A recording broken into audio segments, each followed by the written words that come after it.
On va parler dans cet épisode de la mode cyberpunk. Le mouvement punk est un point majeur de l'histoire de la mode. Celui-ci prouve qu'on peut passer des messages politiques à travers des simples vêtements.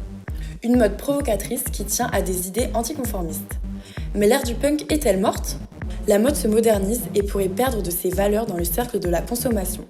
Le punk est presque industriel à la chaîne. Les messages n'ont presque plus de valeur. Même chez les créateurs jadis les plus marquants de ce mouvement, on retrouve aujourd'hui des t-shirts avec des messages féministes, activistes, comme chez H&M par exemple. L'émergence d'un nouveau punk, plus moderne, un mélange de révolte et de technologie, une dystopie dans un futur proche où la corruption fait loi. On passe d'un punk inspiré d'une musique rock punk à une mode liée à la musique électronique, des inspirations différentes, pourtant deux mouvements étroitement liés. La technologie séparerait donc les classes sociales.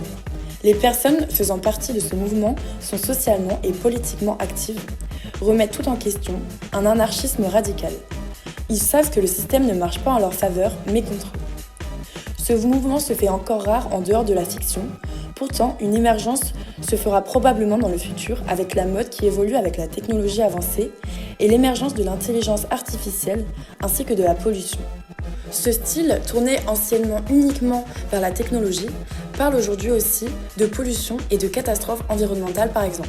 C'est aujourd'hui un mouvement radical, mais engagé et conscient du climat actuel. Nombreuses sont les œuvres liées à cette culture, comme les films Blade Runner, Tron, Matrix, Ghost in the Shell, Akira ou encore Le Cinquième Élément avec des costumes designés par Jean-Paul Gaultier.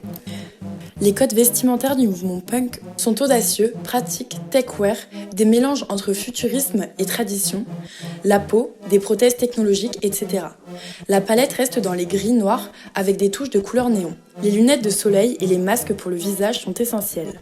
Les matières sont le cuir, le vinyle noir ou transparent, le mesh ou encore des matières waterproof et coupe-vent. La technologie du textile va encore évoluer pour nourrir ce mouvement. Une marque inspirée par ce style pourrait être Yeezy, avec ce design dystopique, comme en 2015 avec le défilé Yeezy Saison 2. Kanye West a dit plusieurs fois qu'il était inspiré par Akira. On pourrait aussi citer Didu avec des inspirations futuristes. Le cyberpunk est peut-être déjà actuel, comme les manifestations de Hong Kong pour la liberté d'expression, suite au vote de la loi qui permettait d'extrader, juger et emprisonner tout opposant politique et culturel au régime. Zoom sur Killa Kate. Elle est créative, active sociopolitiquement, écolo, sportive de haut niveau et dans la vingtaine.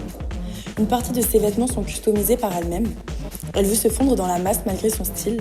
Elle va souvent à des manifestations pour soutenir ses idées, plutôt punk et rebelles. Elle est contre un gouvernement qui contrôle trop et revendique ses libertés sur les réseaux sociaux grâce à la technologie. Elle travaille dans le milieu du sport en tant qu'athlète.